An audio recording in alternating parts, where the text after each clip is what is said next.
ছাত্র জীবনে যে ছাত্র নারীর ফিতনায় পড়েছে তার ছাত্র জীবন নষ্ট হয়ে গিয়েছে। স্কুল কলেজে তোমরা যারা পড়ো, ইউনিভার্সিটিতে পড়ো, মেয়েদের পিছনে ঘুরঘুর করিও না। এই ছাত্র জীবনে তুমি যদি নারীর ফিতনায় পড়ো, এই বয়সটা আমরাও তো অতিক্রম করে এসেছি, হ্যাঁ। বিশেষ করে বয়সন্ধিকালের পরে লাফালাফি বাড়ে ছেলেদের, লাফালাফি করো না। কলেজ ইউনিভার্সিটিতে যখন পড়াশোনা করছো যারা, তাদেরকে বলবো মেয়েদেরকে দেখলেই মাথা যেন হ্যাং না করে, এরকম পরিস্থিতিতে পড়ে যাও না। এই বয়সে যদি কোনো মেয়ের পাল্লায় পড়ো, ধান্দায় পড়ো, তোমার কেরিয়ার শেষ, ছাত্র জীবন শেষ, রেজাল্ট শেষ, জীবন নষ্ট হয়ে যাবে। পড়াশোনা করো, ক্যারিয়ার ঠিক করো, পড়াশোনা করো। তুমি মেয়ের পিছনে ঘোরা লাগবে না তো, পড়াশোনা ভালো করে শেষ করে ক্যারিয়ারটা সাজায় দেখো। যে জরিনা সকিনা দেখলে তোমার মাথা হ্যাং করতো, এ ধরনের সুন্দরী জরিনা সকিনা তোমার পিছেই ঘুরঘুর করবে। তো নিজে না ঘুরে ঘুরানোর মতো পর্যায়ে নিজেকে নিয়ে যাও, নিজের কোয়ালিটি এমন জায়গায় নাও। এটা ছাত্র ভাইদেরকে বলছি, যারা পড়াশোনা করছে, নিজেদের ক্যারেক্টারের প্রতি যত্নবান হও। ছাত্র বয়সে নারীর ফিতনায় পড়ো। আর ব্যবসায়ী যারা, অনেক নারীরা কিন্তু ব্যবসায়ীদেরকে খুব পছন্দ করে, কারণ ব্যবসায়ীদের কাছে জিনিস আছে। কি আছে?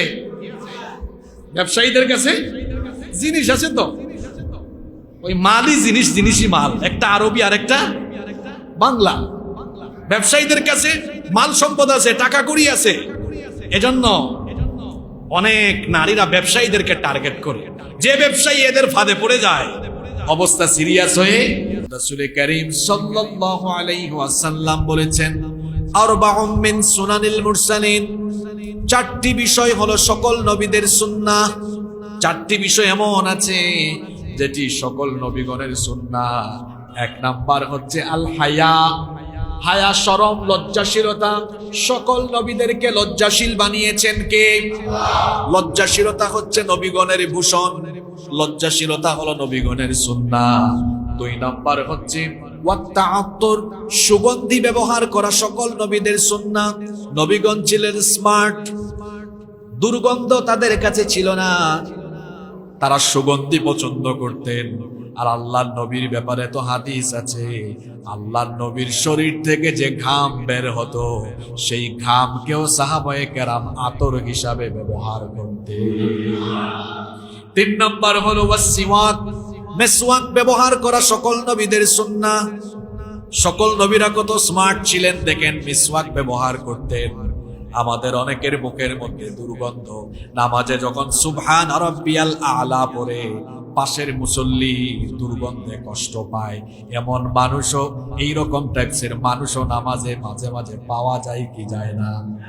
এজন্য মসজিদে আসার আগে মিসওয়াক ব্যবহার করবেন, পকেটের মধ্যে মিসওয়াক রেখে দিবেন, কারণ মিসওয়াক ব্যবহার করা সকল নবীদের সুন্নাহ।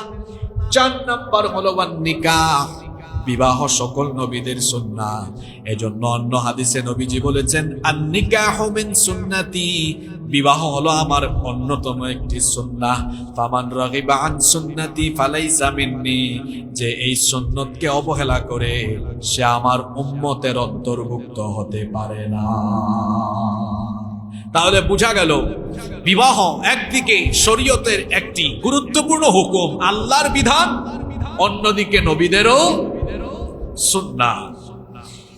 যে বিবাহ নারী পুরুষের সম্পর্ক স্থাপনের বৈধ প্রক্রিয়া এবং শরীয়তের অন্যতম একটি হুকুম, আল্লাহর বিধান, রাসূলের সুন্নাহ, নবীগণের সুন্নাহ, এই বিবাহের ভেতরে আমাদের জন্য নানাবিধ ফায়দা রয়েছে। বিবাহের মধ্যে কি কি উপকারিতা রয়েছে আমরা এবার সেগুলো তুলে ধরছি। নাম্বার 1, 1 নাম্বার, বিবাহের মাধ্যমে লজ্জাস্থান এবং চোখের হেফাজত হয়। সুবহানাল্লাহ। পৃথিবীতে নারী ঘটিত যত অপরাধ সংগঠিত হয়, নারী ঘটিত অপরাধগুলো সংগঠিত হয় চোখের দ্বারা আর লজ্জাস্থানের দ্বারা। কি বলেন, কথা ঠিক না বেঠিক? নারী ঘটিত অপরাধ কি দিয়ে হয়? চোখ আর চক্ষুকে বলা হয় হৃদয়ের আয়না।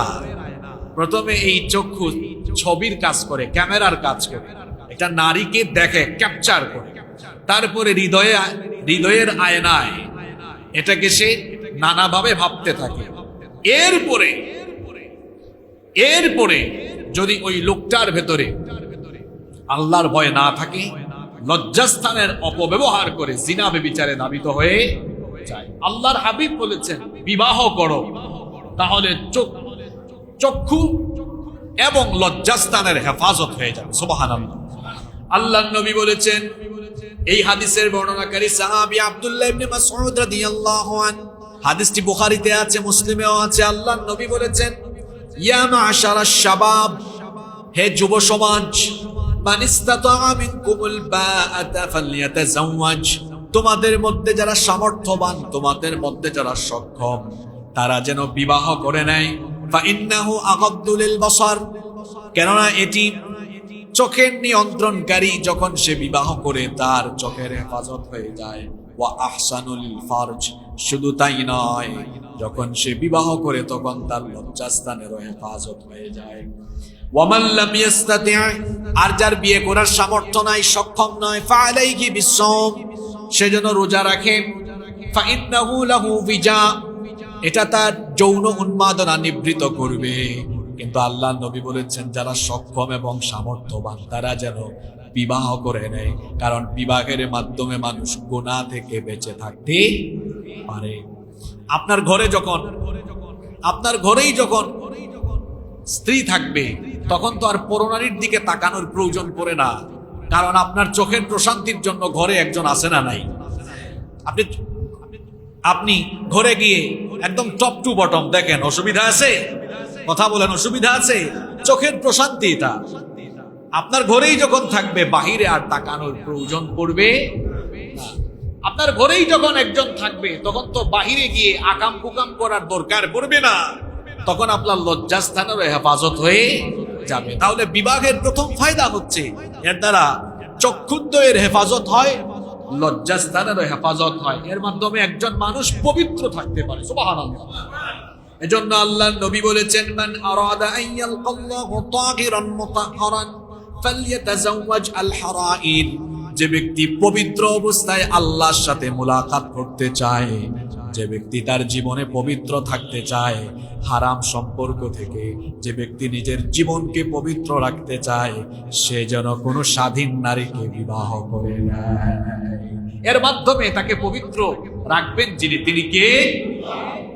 শুধু তাই নয়, কোরআনে কারীমে বলা হয়েছে স্বামী স্ত্রী একজন আরেকজনের পোশাক স্বরূপ। সুবহানাল্লাহ। এটা যারা বিয়ে করে নাই তারা বুঝবে না, অবিবাহিত এতিম মিসকিনরা বুঝবে না, এটা বিবাহিতরা বুঝবে। কোরআনুল কারীমের 2 নম্বর সূরা সূরাতুল বাকারা এর 187 নম্বর আয়াতে আল্লাহ তাআলা বলছেন, হুন্না লিবাসুল লাকুম ওয়া আনতুম লিবাসুল লাহুম, তারা তোমাদের পোশাক আর তোমরা তাদের পোশাক। সুবহানাল্লাহ। আপনি কথার অর্থ বুঝেন? আমাদের সবার গায়ে পোশাক আছে, পোশাক না থাকলে আমাদের লজ্জা প্রকাশ পেয়ে যেত, উলঙ্গ হয়ে যেতাম আমরা। এই পোশাক পরিধান করার কারণে লজ্জা ঢেকে গেল। স্বামী স্ত্রী একজন আরেকজনের পোশাক, এই কথাটির অর্থ হলো একজন আরেকজনের মনের ভেতরের, তাদের মধ্যে থাকা যত ধরনের কুপ্রবৃত্তি আছে সব নিবারণ করে একজন আরেকজনের ইজ্জতের হেফাজতকারী হয়ে যায়। সুবহানাল্লাহ। কারণ প্রয়োজন পড়লে একজন আরেকজনের কাছে যাবে, বাহিরে যাওয়ার কোনো দরকার নাই। এটার আরো একটা ব্যাখ্যা আছে। স্বামী স্ত্রী একজন আরেকজনের পোশাক, পোশাকে ময়লা লাগলে, দাগ লাগলে আমরা এই ময়লা বা দাগ কি করি? আমরা কি ফেলে দেই? এটা ফেলে দেই না, এটাকে আমরা কি করি? ধৌত করি, এটাকে আমরা পরিষ্কার করি। পোশাকে ময়লা লাগলে আমরা যেভাবে ওটাকে ধৌত করি, পরিষ্কার করি, স্বামী স্ত্রী একে অপরের পোশাক, কারো মধ্যে ত্রুটি বিচ্যুতি থাকলে, কারো মধ্যে ভুল ত্রুটি থাকলে একজন আরেকজনকে আদর করে ভালোবেসে সংশোধনের পথে নিয়ে আসবে। সুবহানাল্লাহ। শোনেন, একজন নেককার স্ত্রী খারাপ স্বামীকে তার আদর ভালোবাসা দিয়ে ভালো বানিয়ে দিতে পারে। একজন নেককার স্বামী তার আদর ভালোবাসা দিয়ে খারাপ স্ত্রীকেও ভালো বানিয়ে দিতে পারে। এজন্য বলা হয়েছে স্বামী স্ত্রী একজন আরেকজনের পোশাক, একজন আরেকজনের ইজ্জতের হেফাজতকারী। বিবাহের নানাবিধ ফায়দা রয়েছে, এর মধ্যে 1 নম্বর ফায়দা হলো এর মাধ্যমে চক্ষুদ্বয়ের হেফাজত হবে, লজ্জাস্থানের হেফাজত হবে, পুরুষ হোক নারী হোক পবিত্র জীবনে তারা অভ্যস্ত হবে। সুবহানাল্লাহ। নাম্বার 2, দুই নম্বর, বিবাহের মাধ্যমে মানুষ শ্রেষ্ঠ সম্পদ লাভ করে। সুবহানাল্লাহ পড়েন। টাকা পয়সাও সম্পদ, জায়গা জমিও সম্পদ, বাড়ি গাড়ি সম্পদ, কিন্তু আল্লাহ রসুল বলেছেন দুনিয়ার সর্বশ্রেষ্ঠ সম্পদ হচ্ছে একজন নেককার নারীকে জীবন সঙ্গী হিসাবে পাওয়া। সুবহানাল্লাহ। দুনিয়ার শ্রেষ্ঠ সম্পদ হলো একজন নেককার নারীকে জীবন সঙ্গী হিসাবে পাওয়া। আপনার অনেক টাকা আছে, পয়সা আছে, গাড়ি বাড়ি সব আছে, ক্ষমতাও আছে, কিন্তু বউ উল্টা পাল্টা। দেখবেন এই টাকা পয়সা, এই প্রভাব প্রতিপত্তি ক্ষমতা দিয়ে কোন সুখ আপনি অনুভব করতে পারবেন না। আপনার টাকা পয়সা কম, আপনার সম্পদ কম, কিন্তু বউ ভালো। এই ভালো বউয়ের সাপোর্ট পেয়ে আপনি হয়তো ইন ফিউচার সম্পদশালীও হয়ে যেতে পারবেন। কারণ যে নারী নেককার দিনদার, ওই নারী যদি তার হাজবেন্ডকে নেকির পথে ধাবিত করে, দেখো তুমি যতটুকু ইনকাম করো হালাল, আমরা অতটুকুতেই চলবো, আমাদের হারাম পথে যাওয়ার কোনো দরকার নাই, এতটুকু কথা যদি কোনো বউ তার স্বামীকে বলে, তাহলে ওই স্বামী কি চাকরি করলে দুর্নীতি করবে, ঘুষ খাবে?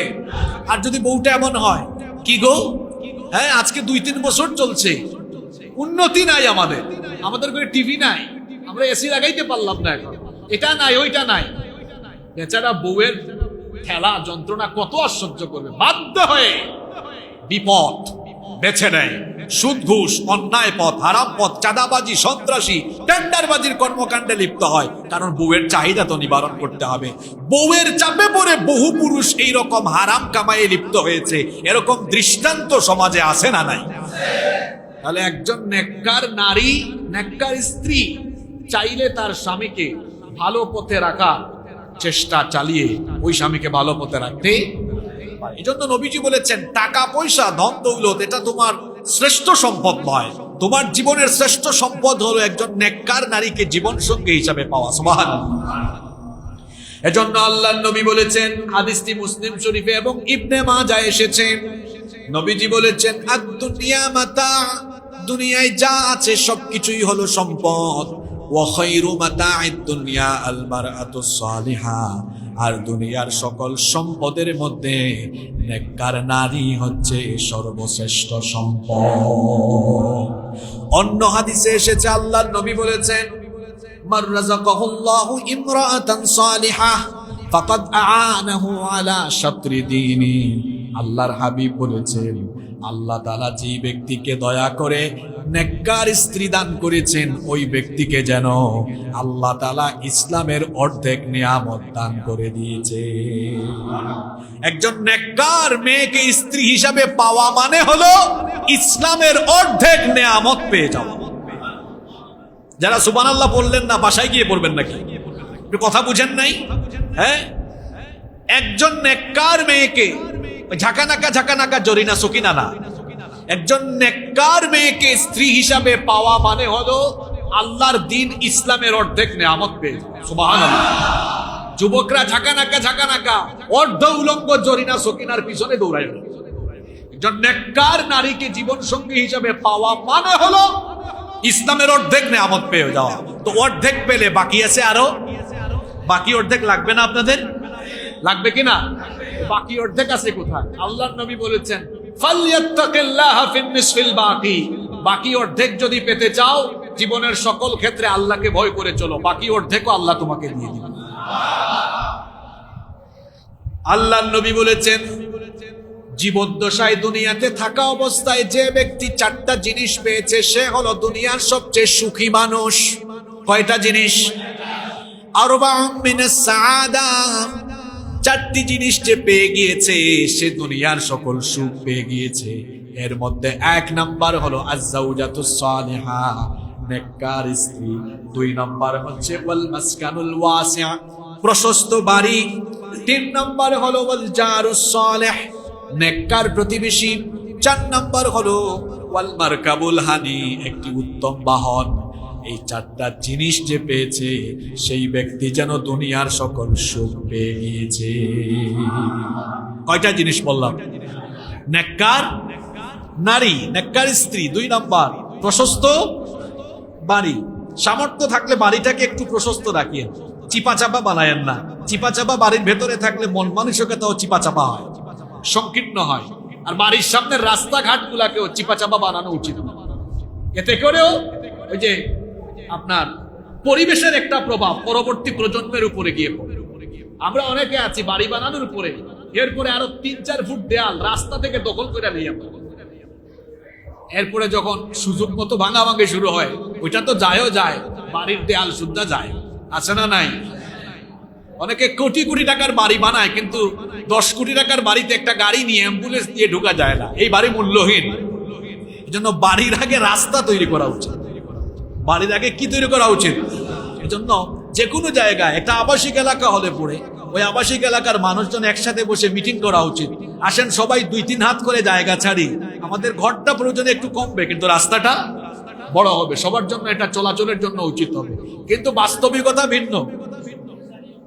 অবশ্যই অবশ্যই আপনার ছেড়ে দেওয়া এই রাস্তার মধ্যে অনেক মানুষজন চলাফেরা করবে, চলাফেরা করবে, এটা আপনার জন্য একটা সদকা হবে, সওয়াব হবে। আমরা এটা করি না, 1 ইঞ্চি জায়গায়ও ছাড়ে না। ওই জায়গা নিয়ে কি কবরে যাবেন নাকি? সবার জন্য আসল জায়গা কয় হাত? জোরে বলেন, কয় হাত? কিপটার ঘরের কিপটায় 1 ইঞ্চি জায়গাও ছাড়ে না, আছে না নাই? আরে এমন বহু মানুষ আমি আমার চারপাশে দেখেছি 1 ইঞ্চি জায়গা ছাড়ে না। কিছুদিন আগে আমার সাথে একজনের ঝামেলা হচ্ছে, তখন আমি তাকে উত্তর দিচ্ছি, তোর জায়গা নিয়ে তুই কবরে যাইস, এছাড়া আর কোনো উত্তর বাকি আছে? 1 ইঞ্চি জায়গা ছাড়া না। অথচ সে জানে না এখন প্রাণ চলে গেলে জায়গা কয় হাত? এই কবরস্থানে 3.5 হাতের বেশি, আপনি বেশি মোটা সোটা 3.5 হাতের জায়গায় 4 হাত দেওয়া হবে, এমন কোনো বিষয় আছে নাকি? এজন্য এই বিষয়টা মনে রাখা দরকার। নবীজি বলেছেন এগুলো সৌভাগ্যবান মানুষের আলামত। প্রশস্ত বাড়িঘর থাকা, রাস্তাঘাটও প্রশস্ত থাকা, এটা সবার জন্য ভালো। একটা অ্যাম্বুলেন্স আসতে পারে না, অথচ ওই সংকীর্ণ রাস্তার ভিতরে ভিতরে বাড়ি বানিয়েছে, আলিশান বাড়ি। এই বাড়ির দাম আছে কোনো? মানুষ তো যাইতেও পারে না, এটা রিক্সাও যায় না। কি বলেন, এরকম আছে না নাই? রাস্তাঘাটকে প্রশস্ত রাখা উচিত। 3 নম্বরে নবীজি বলেছেন উত্তম প্রতিবেশী। প্রতিবেশী যদি খারাপ হয় এটাও পরবর্তী প্রজন্মের উপরে গিয়ে প্রভাব পড়ে। প্রতিবেশী যদি চাঁদাবাজ, টেন্ডারবাজ, এখানে যদি কিশোর গ্যাং বেশি থাকে, আপনার ছেলে মেয়ে খারাপ হয়ে যাবে। এজন্য নবীজি বলেছেন সৌভাগ্যবান মানুষের আলামত হলো তার চারপাশে উত্তম প্রতিবেশী থাকা। যখন ফ্ল্যাট কিনবেন, জায়গা কিনবেন কোথাও, তখন আপনি এই বিষয়গুলো মাথায় রাখবেন যে রাস্তাটা প্রশস্ত আছে কিনা, কয় ফিট রাস্তা। রাস্তাটা প্রশস্ত থাকলে আপনার লাভ আছে, তো ওই জায়গায় বিল্ডিং করতে আপনার খরচও কম হবে, ট্রাক সরাসরি ঢুকে যাবে। নইলে এক জায়গায় ট্রাক রেখে ওখান থেকে আবার ছোট গাড়ি দিয়ে আনা নেওয়া করতে হবে, ডবল খরচ, আছে না না? এজন্য এগুলো দেখবেন, এগুলো হাদিস। এবং যে জায়গাতে জায়গা কিনলেন, ফ্ল্যাট কিনলেন, ওখানে প্রতিবেশী কেমন? এখানে কি আড্ডা বেশি নাকি? কিশোর গ্যাং, চাঁদাবাজি, মদ জুয়ার আখড়া নাকি? বাসা কিনলেন, ফ্ল্যাট কিনলেন এমন জায়গায় যেখানে চাঁদাবাজির আখড়া, জুয়ার আখড়া, পরবর্তী প্রজন্মের উপরে এর প্রভাব পড়ার সম্ভাবনা আছে না নাই? এই বিষয়গুলো মাথায় রাখতে হবে। 4 নম্বরে নবীজি বলেছেন ওয়াল মারকাবুল হানি, উত্তম বাহন যার যার সামর্থ্য অনুযায়ী। এই যে 4টা বিষয়ের মধ্যে প্রথমে বলা হয়েছে নেককার স্ত্রী, কারণ নেককার স্ত্রী থাকলে বাকি 3টা অটোমেটিক পাওয়া যায়। কিভাবে? নেককার স্ত্রী থাকলে আপনাকে পরামর্শ দিবে, চলো আমরা ভাড়া বাসায় থাকি কিন্তু একটা ভালো এরিয়াতে বাসা নিয়ে দিই। পরামর্শটা বউ দিবে কিনা? এমন এরিয়াতে বাসা নাই যেখানকার প্রতিবেশীরা ভালো হবে। যখন নেককার স্ত্রী থাকবে এভাবে ভালো ভালো পরামর্শ আপনাকে দিবে। তাহলে বলছিলাম বিবাহের নানাবিধ ফায়দা আছে। এর 2 নম্বর ফায়দা হলো বিবাহের মাধ্যমে মানুষ শ্রেষ্ঠ সম্পদ পায়, আর শ্রেষ্ঠ সম্পদ হলো একজন নেককার স্ত্রী। সুবহানাল্লাহ। নাম্বার 3 নম্বর, বিবাহের মাধ্যমে আপনার সম্পদের একজন রক্ষক পাওয়া যায়, সম্পদের একজন রক্ষণাবেক্ষণকারী পাওয়া যায়। মানুষের বাহ্যিক সম্পদ 2 ধরনের হয়ে থাকে। প্রথমত ঘরের সম্পদ, যেমন সংসার, সন্তান সন্ততি, জীবনযাপনের উপকরণ, এগুলোকে বলে ঘরের সম্পদ। আর বাইরের সম্পদ ব্যবসা বাণিজ্য, চাকরি বাকরি। তাহলে মানুষের সম্পদ হয় কয় ধরনের? 2 ধরনের, ঘরের সম্পদ, বাহিরের সম্পদ। এখন বাহিরের চাকরি বাকরি, ব্যবসা বাণিজ্য, এগুলো না হয় আপনি দেখাশোনা করছেন, আপনার 24 ঘন্টার মধ্যে 8, 10, 12 ঘন্টা ওইদিকে চলে যাচ্ছে, ওইদিকে যে বাসা ফেরে আসলেন, বাসার এত জিনিসপত্র, সন্তানাদি, এই বাসার সম্পদ, এগুলো রক্ষণাবেক্ষণের জন্য একজন মানুষের দরকার আছে না নাই? তিনি হচ্ছেন আপনার স্ত্রী। মানুষ যখন ব্যাচেলর থাকে, ঘর বাড়ি অগুছালো, ঠিক আছে, আপনার বউ যখন থাকবে সব গুছিয়ে রাখবে, সন্তানগুলোর দেখাশোনা করবে। এই জায়গাতে এসে ইসলাম বিরোধীরা, বিশেষ করে নাস্তিক, মুরতাদ, বামরামরা বলে যে ইসলাম, আর বিশেষ করে এদেশের মোল্লারা নারীদেরকে চায় ঘরের ভিতরে আটকায় রাখতে, আর তারা নারীবাদী হয়ে, নারীর প্রতি খুব আন্তরিক হয়ে তারা নারীদের সম্পর্কে অনেক সুন্দর সুন্দর কথা বলে আমার দেশের অবলা সরলা মা বোনদেরকে বাড়ির ভেতর থেকে বের করে এনে তারপর অধিকার প্রতিষ্ঠান নামে বিভিন্ন হাসপাতালে, বিভিন্ন হোটেলে, বিভিন্ন রেস্টুরেন্টের, বিভিন্ন শপিং মলের রিসিপশনে বসায়া নারীদেরকে তারা বাজারের পণ্য বানিয়েছে। আর ইসলাম তার বিপরীতে কি করেছে? নারীকে রানীর সিংহাসনে বসিয়েছে। ইসলাম নারীকে রানী বানিয়েছে, আর বামরামরা নারীকে চাকরানী বানিয়েছে। ইসলাম নারীকে বানিয়েছে রাজরানী, আর বামরামরা নারীকে বানিয়েছে, কথা বুঝতেছেন আমার, ইসলাম নারীকে বানিয়েছে রাজরানী, আর বামপন্থীরা নারীকে বানিয়েছে চাকরানী। ওরা নারী অধিকারের নামে নারীদেরকে বিভিন্ন জায়গায় চাকরি দিয়ে নারীদেরকে পণ্য বানিয়েছে। আপনি দেখবেন উপস্থাপিকা, সংবাদ পাঠিকা বেশিরভাগ, জোরে বলেন, নারী যেন এক পণ্য হয়ে গিয়েছে। হোটেলে যান, রিসিপশনে আপনি যান, আমি নাম বলবো না, ঢাকাতে যান, যতগুলো 5 স্টার হোটেল আছে দেখবেন এক ছেলে থাকলে 3 জন। বিমানে উঠবেন, বিমানবালা, কেবিন ক্রু, পুরুষ বেশি না নারী বেশি? আর পোশাক আশাকের অবস্থা তো খুব ভালো, মাশাআল্লাহ। কি বলেন আপনারা? তাহলে নারীবাদীরা নারী অধিকারের কথা বলে নারীদেরকে চাকরানী বানিয়েছে, আবার নারীদেরকে পণ্য বানিয়েছে। আর ইসলাম তার বিপরীতে নারীকে বলেছে তুমি ঘরে থেকে রাজত্ব করো। এই শোনো, স্বামীকে বলছে বাসায় আসার সময় 2 কেজি পেঁয়াজ আনিও। এটা হুকুম না? কথা বলেন। চাল শেষ হয়ে গিয়েছে, চাল নিয়ে আসিও, তো বিছানার চাদর আনিও, এটা আনিও, ওইটা আনিও। মানে নারী রানীর মতো ভূমিকায় থেকে তার হাজবেন্ডকে বলছে, সুবহানাল্লাহ।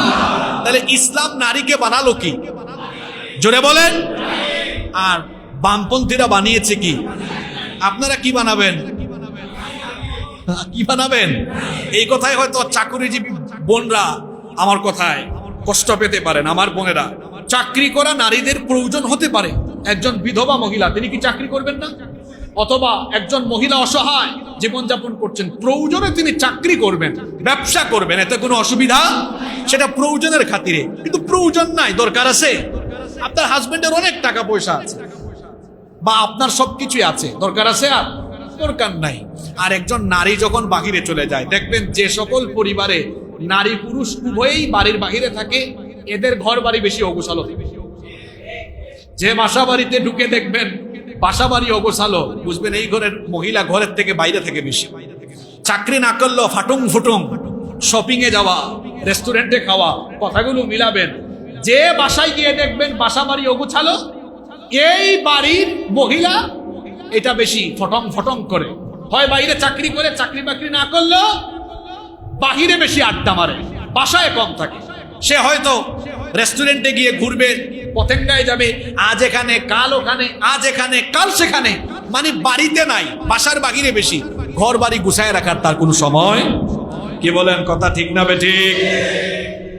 ইসলাম নারীকে বানিয়েছে রানী।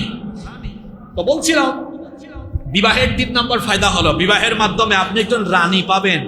একজন কি পাবেন? শুধু স্ত্রী না, একজন রানী, একজন কুইন।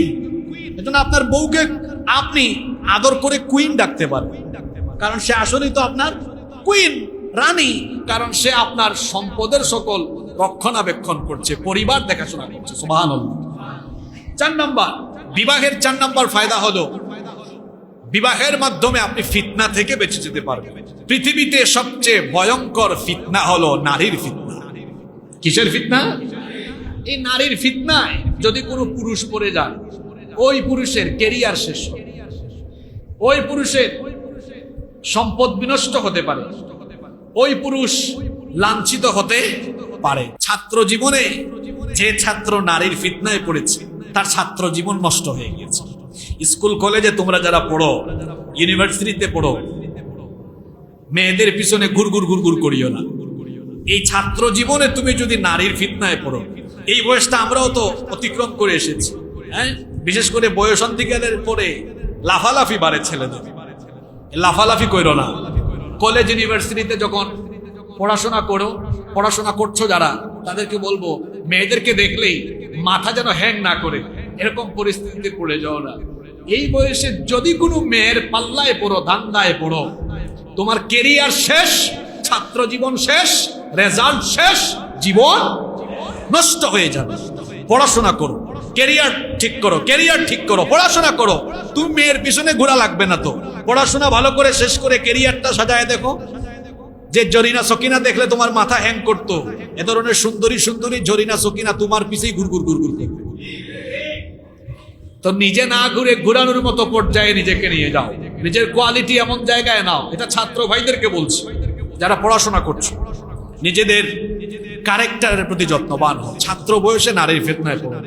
আর ব্যবসায়ী যারা, অনেক নারীরা কিন্তু ব্যবসায়ীদেরকে খুব পছন্দ করে, কারণ ব্যবসায়ীদের কাছে জিনিস আছে। কি আছে? ব্যবসায়ীদের কাছে জিনিস আছে। তো ওই মালই জিনিসই মাল, একটা আরবি আর একটা বাংলা। ব্যবসায়ীদের কাছে মাল সম্পদ আছে, টাকা কড়ি আছে। এজন্য অনেক নারীরা ব্যবসায়ীদেরকে টার্গেট করে। যে ব্যবসায়ী এদের ফাঁদে পড়ে যায়, অবস্থা সিরিয়াস হয়ে। শুধু তাই নয়, মেয়েরা রাজনীতিবিদদেরকেও ফাঁদে পেলে, ওই যে টাকলা আসিল না, মনে আছে আপনাদের? তার বান্ধবী তারে কি কামটা করলো, দুইজনে আবার এক মার্কা নিয়ে নির্বাচনও করলো। নারীর ফিতনা আর মানুষের উপরে জুলুম, এই দুটো জিনিসের পরিণতি কিন্তু বড় ভয়ানক। জুলুমের পরিণতিও বড় ভয়াবহ। আপনি যদি মানুষের উপর জুলুম করেন, এটার পরিণতি আখিরাতে তো আছেই, তবে জুলুমের পরিণতি নবীজি বলেছেন, জুলুমের বিচার আল্লাহ দুনিয়া থেকে শুরু করে দেয়। আপনি মানুষের উপর জুলুম করবেন, মানুষকে খুন করবেন, মানুষকে খুন করে রাস্তাঘাটে ফেলে দিবেন, আপনাকেও খুন করে রাস্তাঘাটে মানুষ ফেলে দিবেন। আপনি খুন করে কোনো মায়ের সন্তানকে টুকরা টুকরা করে ফেলবেন, সময়ের ব্যবধানে আপনাকেও কাইটা কুইটা কিমা বানায় আর টয়লেট দিয়া ছাইড়া দিবেন। কি বলেন, এরকম আছে না? নাই? আমি নাম না হয়ে না নিলাম, এরকম পরিস্থিতিতে পড়তে হবে। আপনি অন্যায়ভাবে মানুষ হত্যা করবেন, আপনাকেও দেখবেন কে কোত্থেকে এসে মেরে ফেলেছে, কেউ জানবেও না। জুলুম করবেন, এর পরিণতি আপনাকে দুনিয়াতে ভোগ করতে। জুলুমের পরিণতি বড় ভয়াবহ। নবীজি বলেছেন, ইত্তাকুয যুলম ফা ইন্নায যুলমা যুলুমাতুন ইয়াউমাল কিয়ামah। জুলুম থেকে বেঁচে থাকো, জুলুমের পরিণতি হবে ভয়াবহ অন্ধকার কিয়ামত। আল্লাহ তাআলা আমাদেরকে হেফাজত করুন। নারীর ফিতনা, এটা বড় মারাত্মক। নবীজি বলেছেন, মা তারাকতু বাদি ফিতনাতান আদাররা আলা রিজালি মিনান নিসা। আমার ওফাতের পরে, আমার ইন্তেকালের পরে আমার উম্মতের জন্য, আমার উম্মতের পুরুষদের জন্য সবচেয়ে ভয়ঙ্কর ফিতনা হবে নারীর ফিতনা। এই নারীর ফিতনা থেকে বেঁচে থাকার একটা অন্যতম উপায় হলো বিবাহ করে ফেলা। আপনার ঘরেই যদি থাকে, তাহলে আর অন্য নারীদের দিকে যাওয়ার কোনো দরকার আছে? নাম্বার 5, বিবাহের 5 নম্বর ফায়দা হলো, উপকার হলো, যে ব্যক্তি নিজের চরিত্রকে ঠিক করার জন্য বিবাহ করবে, আল্লাহ তাআলা ওই ব্যক্তিকে নিজ দায়িত্বে হেফাজত করবেন, আল্লাহ ওই ব্যক্তিকে সাহায্য করবেন। সুবহানাল্লাহ। শুনেন, আপনাদেরকে একটা হাদিস শোনাই। তিরমিজি শরীফে হাদিস এসেছে। হাদিস বর্ণনাকারী সাহাবী হচ্ছেন, সবচেয়ে বেশি যিনি হাদিস বর্ণনা করেছেন, সাইয়্যিদুল মুহাদ্দিসিন আবু হুরায়রা রাদিয়াল্লাহু আনহু। তিনি বলেছেন, আল্লাহর নবী বলেছেন, সালাতাতুন হাক্কুন আলাল্লাহি আযজা ওয়া জাল্লা আউনুহুম। 3 ব্যক্তিকে আল্লাহ তাআলা অবশ্যই সাহায্য করবেন। 1 নাম্বার হচ্ছে আল মুকাতাবুল্লাযী ইউরিদুল আদা, যে কৃতদাস মুক্তিপণ পরিশোধ করে স্বাধীন হতে চায়, ওই ব্যক্তিকে আল্লাহ সাহায্য করবেন, স্বাধীন হওয়ার ব্যবস্থা করে দিবেন। 2 নাম্বার হচ্ছে ওয়ান্নাকিহুল্লাযী ইউরিদুল আফাফ, বিবাহ উদ্যমী ব্যক্তি, যে ব্যক্তি বিয়ের মাধ্যমে নিজেকে পবিত্র বানাতে চায়, ওই ব্যক্তিকেও আল্লাহ তাআলা সাহায্য করবেন। সুবহানাল্লাহ।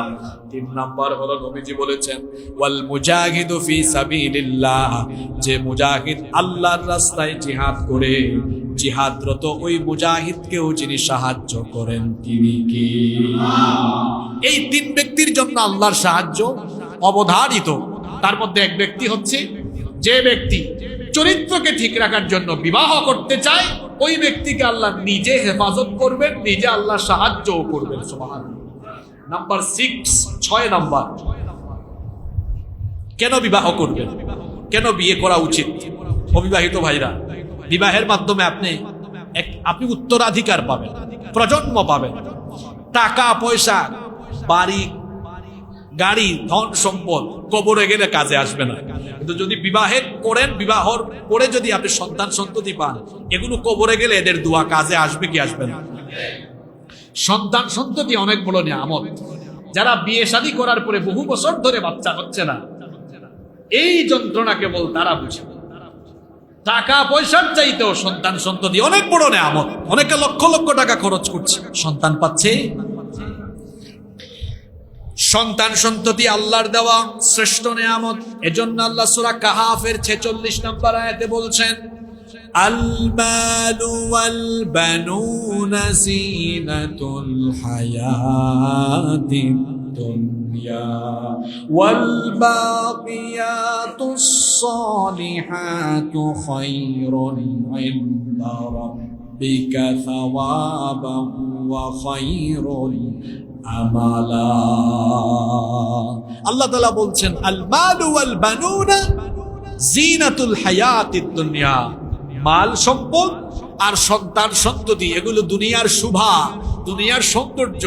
এগুলো যারা পায় তারা দুনিয়ার নিয়ামত পেয়ে যায়। সুবহানাল্লাহ।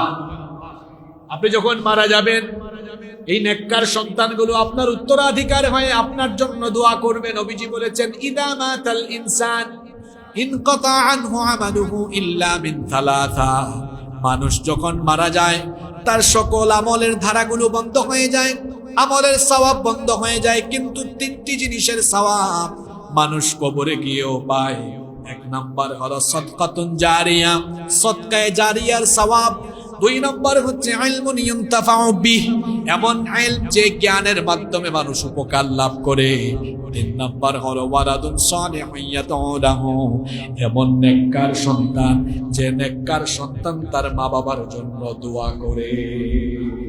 আপনি কবরে যাবেন, সন্তান আপনার জন্য দোয়া করবে।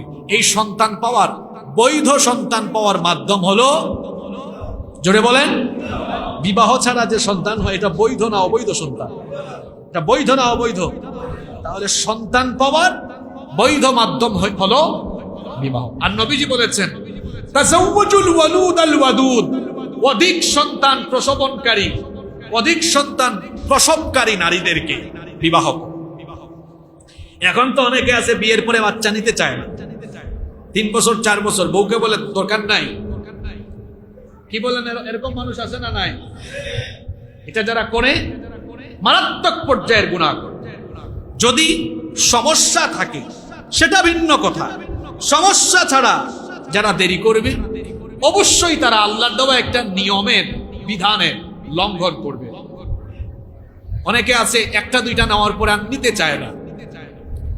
আমাদের পূর্বে আমাদের বাপ চাচারা 6টা 7টা 8টা 10টা সন্তান ছিল, না খাইয়া মইরা গেছে নাকি? কথা বলেন। আমার দাদাই তো 2 বিয়ে করছে, এতগুলা সন্তান তো না খাইয়া তো মরে নাই। কি এর না খাইয়া মরেছে? আমি আমার বাপ চাচার থেকে গল্প শুনেছি, নিজের ঘরের মানুষ তো খাইছে খাইছে, প্রত্যেক দিন আশেপাশের অনেক অভাবী মানুষকে তারা খাইয়েছে। সুবহানাল্লাহ। বরকত ছিল। এখন 2-3 জনের ফ্যামিলি, 4-5 জনের ফ্যামিলি, বরকত, অভাব আর অভাব। প্রত্যেকটা মানুষ রিজিক নিয়ে জন্মায়, রিজিকের মালিক আমরা না, আল্লাহ। আমরা শুধু উসিলা। প্রত্যেকটা মানুষ রিজিক নিয়ে আসে। আল্লাহ বলেছেন নাহনু নারযুকুকুম, আমি রিজিক দেই। রিজিক দেন কে? আল্লাহ পবিত্র কোরআনে কারীমে বলেছেন ওয়ালা তাকতুলু আওলাদাকুম খাশিয়াতা ইমলাক, রিজিকের ভয়ে তোমরা তোমাদের সন্তানকে মেরে ফেলো না। রিজিকের ভয়ে যারা সন্তান নেয় না, যারা রিজিকের ভয়ে সন্তান নেয় না, এরা শুক্রাণু হত্যাকারী, ভ্রূণ হত্যাকারী। রিজিকের ভয়ে সন্তান না নেওয়া এটা হচ্ছে মারাত্মক পর্যায়ের খোদাদ্রোহিতা। রিজিকের মালিক আপনি নন, রিজিকের মালিক কে?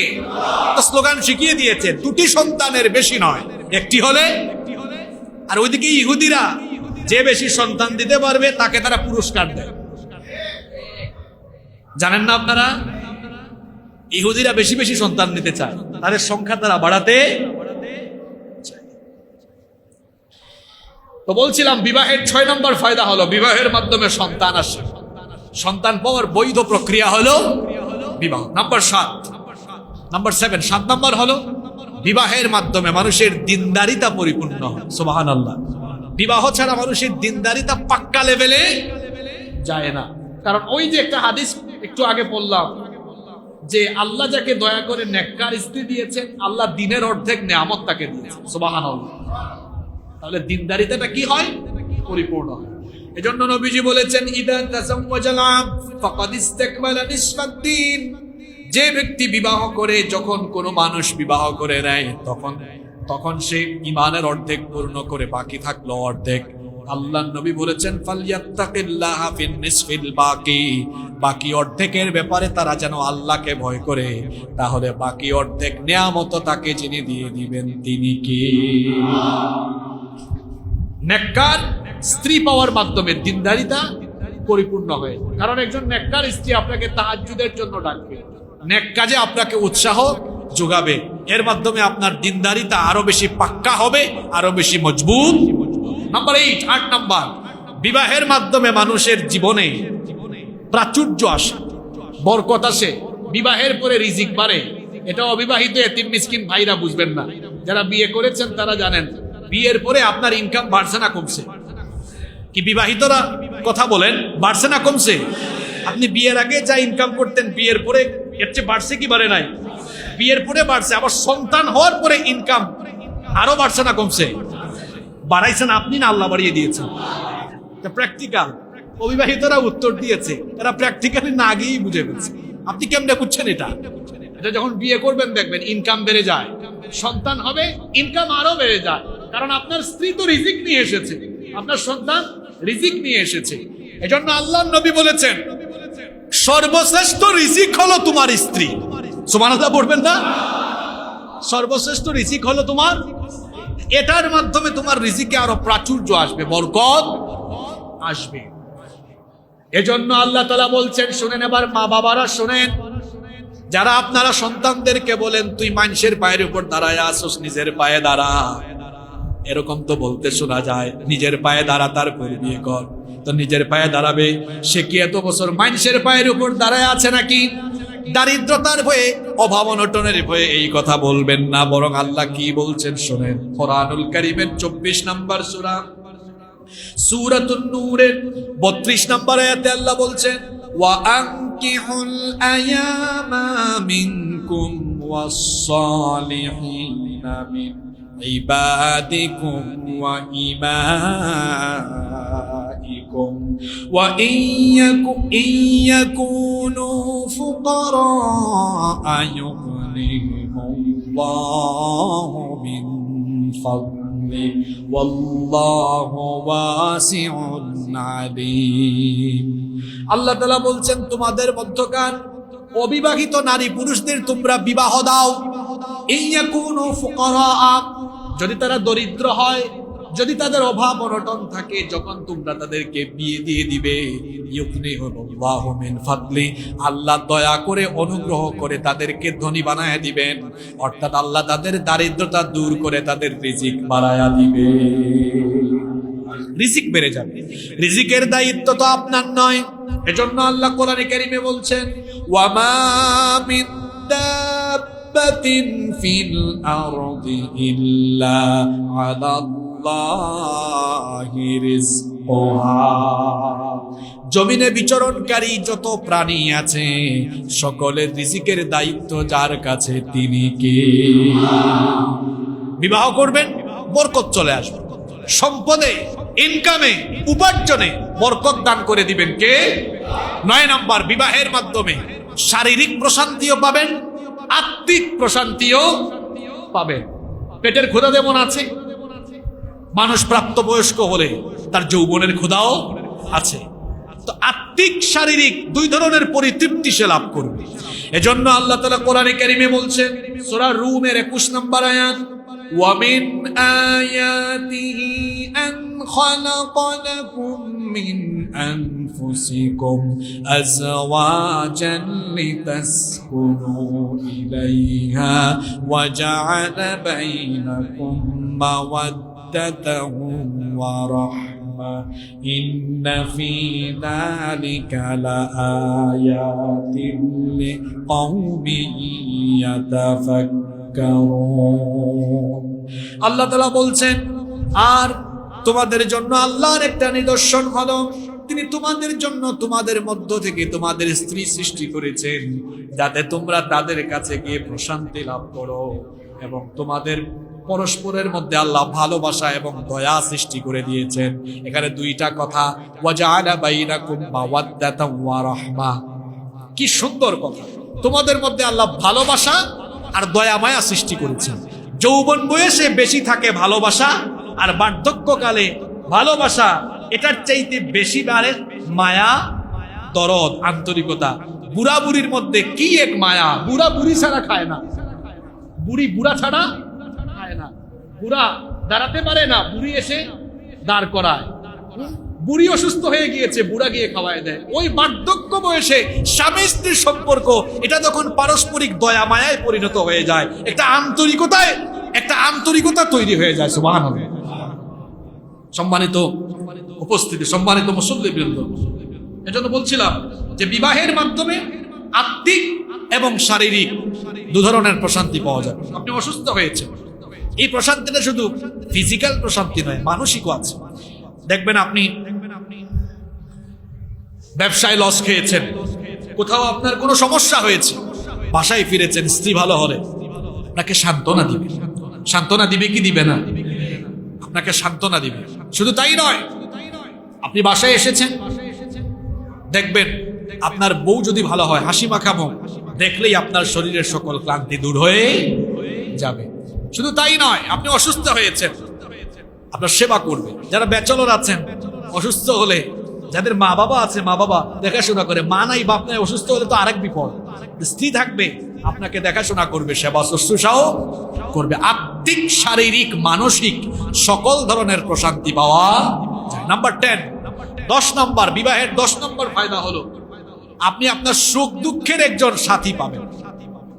আপনার আজীবনের একজন জীবন সঙ্গী, যার সাহচর্য আপনি লাভ করবেন, যার সাথে আপনি সুখ দুঃখ শেয়ার করতে পারবেন, যার কাছে গেলে আপনি আনন্দ অনুভব করতে পারবেন। এই যে বিবাহের 10টা ফায়দা বললাম, এই সকল উপকারগুলো বিবাহের মধ্যে আছে না নাই?